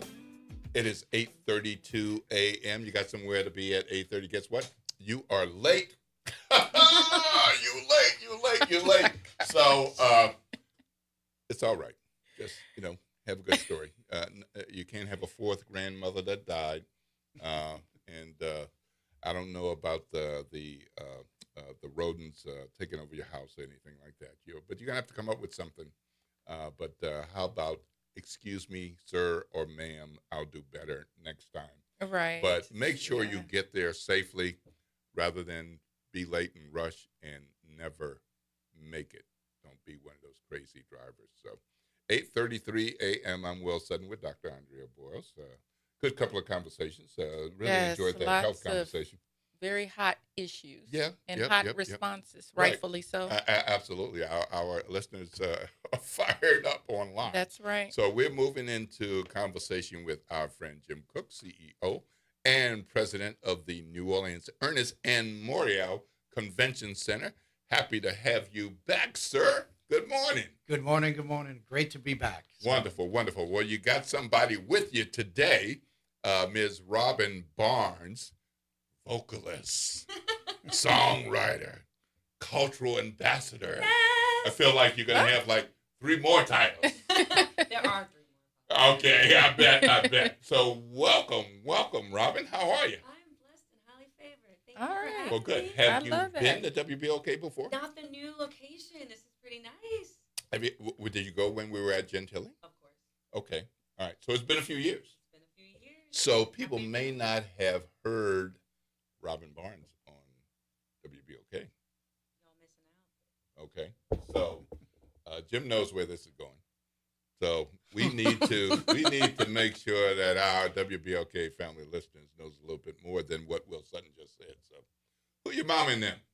So listen, I come from a long family of musicians. I have cousins with the Dave Bartholomew. My family are the Barnes. And if you are from New Orleans, you know at least 12 of us because we're a very big family. My dad is Rubino Barnes, who is a phenomenal bass player, headlines at the Windsor Court. And then my mom, Betty Barnes, from the Lower Ninth Ward. So I have been here. My family's been here in Louisiana for 9 generations. Whoa. Yeah. Not a whole lot of people can say that. Maybe you might have heard of me. Maybe, just maybe. Right. Absolutely. All right. So, Jim, there's been a lot of things going on with the convention center. Of course, sometimes you don't want to be in the news. And then other times you do want to be in the news. But there's been some good things happening recently. Bring us up to speed. Sure. Well, we just we've had a great July. We wrapped up another very successful Essence Festival.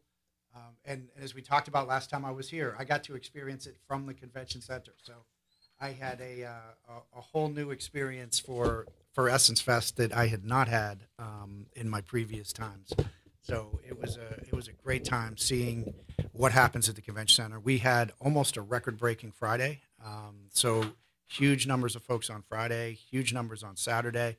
Sunday was a little quieter, but I think that was the same throughout the city. But the overall experience was fantastic. I had a blast watching all the folks lined up, although BeautyCon is a whole... I was waiting for it. Yeah. Was that your first BeautyCon introduction? It was. And and even with my name badge, the line was so long. I ended up having it was rough. I had to run the internal back dock route just to get a chance to see what was happening inside. So it was fantastic. It was its great. Own thing. It really is. Yes. So you had a chance to see some daytime things. Did you get a chance to see any nighttime concerts or performances? No, I did not catch the performances. I was tied up at the center each day, but I really had a blast watching. I'm big into storytelling, and I love the way they bring entrepreneurs and entertainers and actors and other artists and telling their story from the sort of sub stages throughout. So you can really pass through and just somebody will catch your ear and stop for a little bit and hear their story, and it's just incredibly inspiring. So I really enjoyed that part of it, where it was, there's the big, the sponsors and the companies that are there to kind of connect with that audience. But the parts I really enjoyed were the people telling their stories and inspiring the group. Was just really special. Well, we've talked about all the thousands and thousands of people who were there in the lines. I just want to say, as a observer, as a participant, as somebody who was going there, and you correct me if I'm wrong, give us some inside scoop. But it seemed like the lines were so long that people were very excited to get in there. But who wants to stand in line that long? But it seemed like there was like some real time adjustments to kind of make sure that there were some other ways to go in, to move people along. Is there something I didn't see that, Yeah, my observation was that, the doors opened for VIP at 9 o'clock, and then the general doors were at 10 o'clock. And folks were there. I got there before 8 each day, and the lines had already started. So some of it was, and we're working with the organizers to talk about ways to get folks out of the heat, right? So is there a way to stage folks in a different way, even if they come early prior to the halls opening up, because it is hot outside, and so we recognize that there may be some opportunity, but we've got to. That's something that we'll work with them on and figure out what works best for them, because they've got to be able to do their security process and their credential process, et cetera. So working through that. But what I saw was that once the doors got open and moving, folks were able to make it inside very quickly. Yeah. I mean, it was moving along. Moving along. So and it seemed to improve each day. Yes, absolutely. All right. So what's your role with the convention center, Ms. Robin? Hello. I love it. I am here because I'm excited about this amazing festival that they are having for the first time this year, and I get to headline. Awesome. I know. But it's been such an honor for Jim and his team to really just think of something that is so beautiful and creative, which is how to support local musicians that are home. Yeah. During the summer where there's not much to do. There aren't that many gigs. There's not that much economical funding for us. And this festival, I almost didn't believe it was real when they first called me. They were like, oh yeah, we're going to have a festival in the middle of, August. And we're like, okay, that's amazing. And it's amazing that they were thinking about how to fully support the infrastructure, which is the musicians, the culture bearers, people who are basically day to day giving their heart and soul to our city. Yeah. But when they need it the most is the summer. So I'm excited about the festival. I'm also excited about headlining the festival. Hey. Yeah, And I promise I'll just, sing my heart out. I'll do what I always do. Well, Jim, you previewed this in previous visits that something like this was coming up, and I think it's called the Porchside Performances. That's right. Okay. We're calling it Porchside Performances, and it's being held on our Heritage Porch, which is right across from the Mississippi River Heritage Park. Beautiful spot. So beautiful spot, and we've continued. It's funny, my team and I have been out watching that time of day. So it starts 5 o'clock, and so we're watching where the sun is at 5, and how do we protect the musicians, and how do we get the enough space and make that work. And I think our team has a fantastic game plan. It's going to be free and open to the public, so everybody's welcome to just come on by. Let's pause. How much? It's free and open to the public. All right. Sing it. Yeah. So, but the whole purpose of it is we really want to bring our neighbors in to see the convention center, see what we do, because many times, other than events like an Essence or another open to the public event, unless you're connected to the group that happens to be there, it's difficult to understand what happens in that gigantic building along the river. And so this is just a way for us to bring folks together, let them get to know our teams, let them get to know us a little bit, celebrate our music and our culture of the city. And there is, Robin said, there's not a lot happening, especially sort of late day, for good reasons in some ways. But we also think that there'll be plenty of refreshments available for those that are, looking to cool off a little bit. And we'll have some food trucks. We'll have opportunities. So bring the chair of your choice, and we'll have plenty of room on the porch, and let's enjoy some music. So this is Thursdays in August, and we are delighted to be able to kick this off. You said Thursdays? Yes. With an S. We have 4 of these events. So it's Okay. not a All one-time right. thing. So I wanted to, because I want to make sure that folks know if they miss one, they can certainly make the others, or whatever the case might be. That's so will right. you just, again, just reiterate the time? So if Absolutely. they're Thursdays, every Thursday, go on. I'm sorry. So, yep, absolutely. So let me give you I'll give you the rundown. So we're kicking off August 6th, which is the first Thursday at 5:30. It'll run until 7 o'clock. And we're kicking off with Big Sam's Funky Nation. So Big Sam will be there, ready to do his thing. and we're gonna on the 13th of August, which will be the following Thursday, 5:30, we'll see the Honey Island Swamp Band. That's another goodie. Yep. And then on August 20th, we've got Rockin' Doopsie and the Zydeco Twisters. Okay. And then we conclude in a very big way with on August 27th at 5:30 with our friend Robin Barnes and the Firebirds. Awesome. So, yeah. All Oh, right. I love it. Yes. Oh, so people can make plans for after work each Thursday in August. That's right. That's Don't even have awesome. to go home for dinner. Can go and get something at the food trucks. That's right.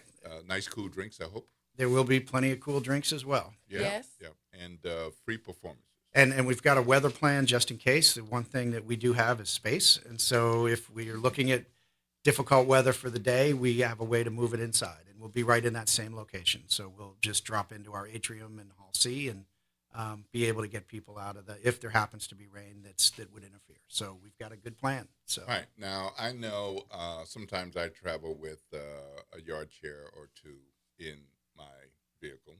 Yes. But I've also seen folks roll out like tents. you know, these big setups. So do you want people to have single chairs, double chairs? I mean, can they bring fold-out chairs? I mean, chairs should be sufficient for this one. So it's 5:30 to 7. There's shade as well as sun based on that time of day. So there'll be a little bit of both. And the way we've got it set up, I think folks will be able to find a comfortable spot. And really just a chair is all that's needed. We want to make sure everybody can enjoy it. And so we don't want to obstruct views or that type of thing. So. Okay. Well, we're going to take a break, and then we're going to talk some more about what's happening at the convention center generally, but we're also going to talk a little bit more about what's coming up. And actually, I have a surprise. They don't even know it's coming. Oh. I have a surprise. They don't even know it's coming. Are you passing out money this morning? I'm going to tell you. I'm going to tell you after the I break. would like that I'm going surprise. to tell you after the break, but here, I'll give you a hint. I'll give you a hint. I'm not going to talk. What? Oh! All right. What's that talk line number, Dr. Boyles? It's 504-582-9422. This is WBOK 1230 AM, what New Orleans is talking about. All day long.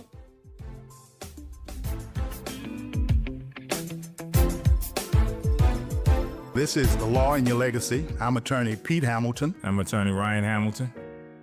Losing a loved one is tough enough. Do you really want your family dealing with court battles and paperwork on top of it? Whether you choose a will or a trust, think ahead. Take care of your family. Let them focus on healing instead of headaches. This is not legal advice. That's just a tip brought to you by Liberty Bank and Trust. For more information, go to libertybank.net or contact us at 504-915-5016. Well, Saints of God, this is Pastor David Impartan Sr. coming to you over the airways of WBOK, your favorite host of Change Your Water, Change Your Mind. I want to invite you to our show every Saturday from 1 o'clock to 2 o'clock p.m. That's Change Your Water, Change Your Mind. I want you to invite your family and friends to a broadcast that's designed to change your life, the way you think, the way you act, and what you eat. We want you to tune in every Saturday at 1 o'clock, WBOK, 1230 a.m. See you on Saturday.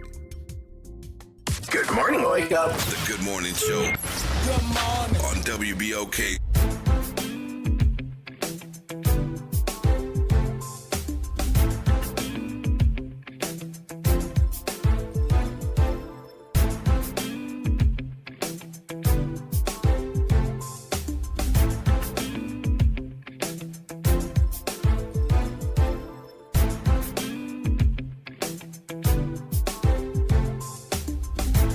All righty. It's a check. This is Will Sutton and Dr. Andrea Boros. We are here with Robin Barnes and Jim Cook. It's 8:47 a.m. We're talking about things happening at the convention center, and in particular, we're talking about the porch side performances. And we're going to talk about a couple more things as well before they get out of here. But I thought it would be really good to have some idea of what might be coming for the porchside performances. Robin Barnes, give us a little tune. Oh, Okay. good. I'll sing a little bit of this song that I wrote with the Soul Rebels. Okay. And it's called Son My Baby. And it just reminds me of growing up in the lower Ninth Ward, where the only stress I had was if my cousins were going to let me go to the Piggly Wiggly with them to get a hot sausage sandwich or a frozen cup. Okay. So this one. Saw my baby down in New Orleans, doing a little talking. Everybody saw it. My baby loves me. Ain't nobody gonna love him like me. Oh, and I'm done. Whoa! Okay. All right. How'd y'all I like that love it. surprise? Outstanding. That was awesome. That was a great surprise. Because you know what? I was hoping, like, when we first started this segment, that you would sing. And you kept giving us little tastes. I do in sing between. talk. That is a thing. Yeah, and I love it. It's joyful. And so I was thinking, like, in my mind, like, I wonder if she's going to start off with I had to pull back, though. The mic is too hot. I'm like, Oh, Thank boy. you so much. Yeah, That was absolutely. awesome. Absolutely. What a beautiful voice. I was waiting for him to sing. I thought he was going to sing my song. I am not a singer. I'm not very much even a shower singer. My wife was like, "Can you stop that?" Oh boy! Well, Awesome. I'm excited about Awesome. these porchside performances, and Yes. you just made me make sure that I have to be there for the 27th. 27. Yeah. Right. 5:30 to Came in with the 7. fire. And remember, you're Uh-huh. coming to dance with me. You're coming to have a great time, because music is not just about the actual singing. It's about the experience together as a Yes. community. So that Yes. joy. So come have fun with me. Oh, look at the convention Yes. center. That's awesome. So awesome. Stepping it up. Mhm. All right, but there's some other things going on, and one of those that's been in the news is the French Quarter construction. Right? Yeah, French Quarter construction, Jim, and the July 4th weekend, there was this hotel evacuation. Of course, you were in the hotel business for quite a long time, and I know that in the hotel business, you have all kinds of emergency plans and backup plans and generators and evacuation plans. But it's not so often that you have to evacuate like this evacuation had to take place. But what was the convention center's connect with this with Essence Fest? So primarily from our side, it was making sure we were available if a resource was needed. But one of the things that I've been most proud of with our hotel community is I know as soon as they had the incident occur, they were on the phone and getting calls from other hotels saying, "What do y'all need? How many rooms do you need?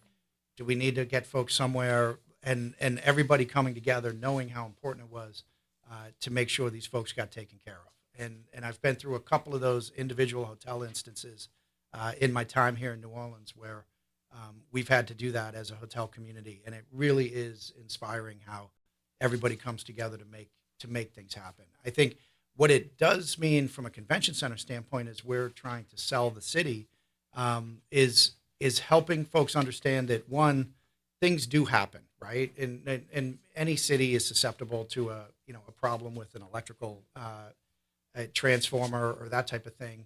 But what really matters is what happens next. And I think that's where New Orleans really comes together to make things happen and make sure that folks are taken care of, that the individual priorities get pushed to the side and the greater good is what matters most. And that really is something that has really inspired me since I've been here in New Orleans these past 15 or so years, and something that I'm most proud about in our industry. And those meeting planners recognize that, and they see it, and it gives them confidence to go ahead and come back and stay with us again. Well, I just want to say that, this is nothing that anybody wants to see happen. When it did happen, of course, there was a big flurry of activity because, especially if you're from out of town and you're at a hotel and you're there for a good time, you're not really thinking about staying two places. Yes, that's right. or evacuating or wherever you go. But it really was all hands on deck. And meanwhile, the Essence Fest is going on, people being taken care of, where should they go, over here, over there. And this could have easily been something that made national news. Absolutely. And it didn't. Yes. Which gets to my point about how do we handle it? And Yes. it didn't because of the rapid fire response. So you didn't have all these angry people on the news. And I mean, people didn't like the inconvenience, but they appreciated the help to move on. So. No, I'm just taking it all in, and really, one of the things I interestingly saw come up even in the comments, like someone was mentioning parking and things like that. I think that's an ongoing issue, but what kinds of things do you all think about or take into consideration when it comes to parking, be it the concert or the what are we calling it, the porch, I don't want to say it wrong, porch side performance that's coming up. That's going to be, I'm sure, a heavily attended event, right? Right. And some, so yeah. So there's from that area, the closest parking is the area by Julia Street, the whale lot, as well as the parking at the for the casino, the Caesars parking that's located on Convention Center Boulevard. There's some parking right at the Sugar Mill.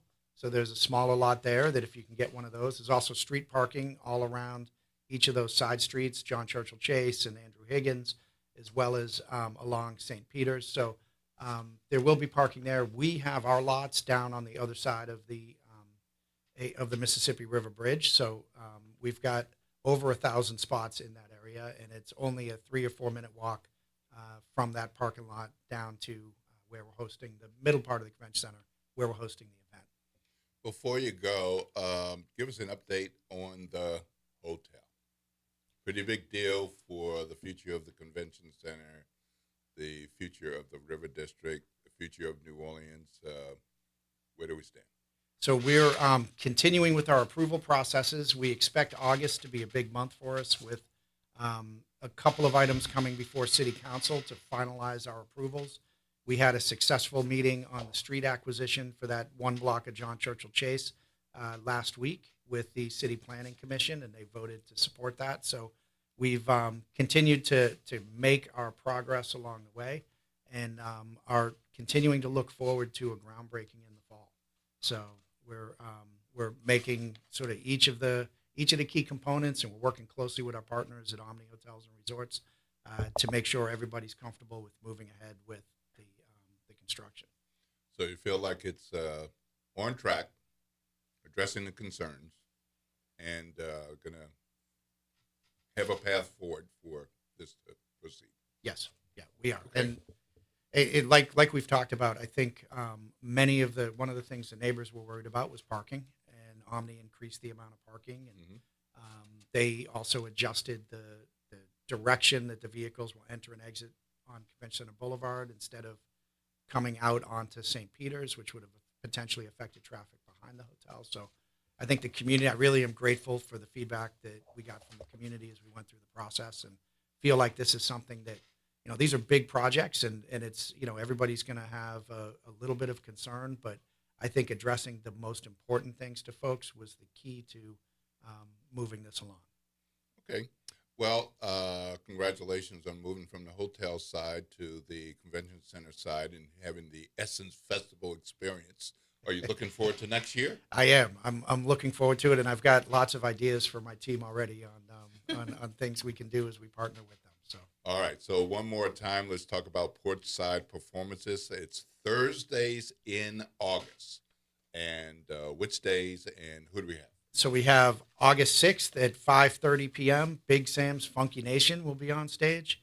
On August 13th at 5:30, the Honey Island Swamp Band will join us. On August 20th at 5:30, we have Rockin' Doopsie and the Zydeco Twisters. And on August 27th, we have the songbird of New Orleans, Robin Barnes, and the Firebirds. All right. All right. Where else, real quick, where else can our listeners find this information if they did not get it all jotted down in this segment?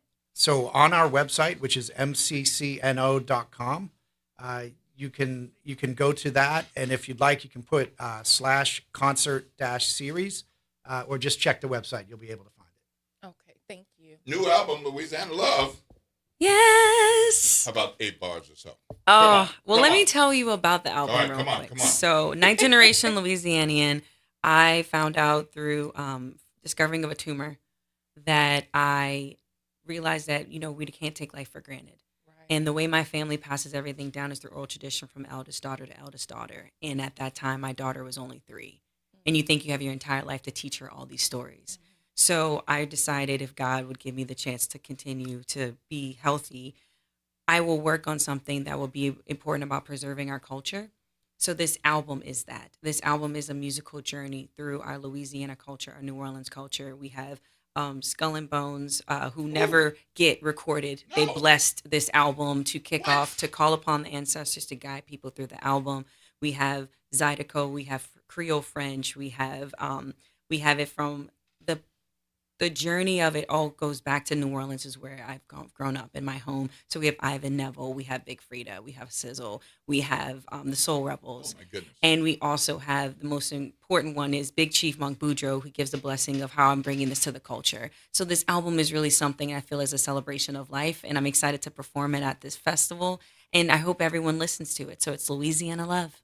All right. Right. Yes. All right. And All how right. how can we get your album, even apart Amazing question. www.robinbarnesmusic.com or Instagram New Orleans Songbird, or you can just Google my name, Robin Barnes. All right. Well, that's going to wrap it up for And us congratulations. on the Good Morning Show.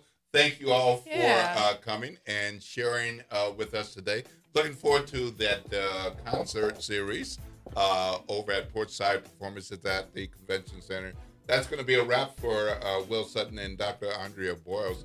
Lord willing, I'll be back here tomorrow. How about you? Yes, I'll be You're gonna here come back? too. All right, thank you for I accepting am.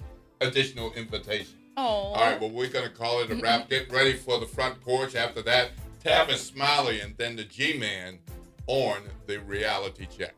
This is WBOK 1230 AM, what New Orleans is talking about.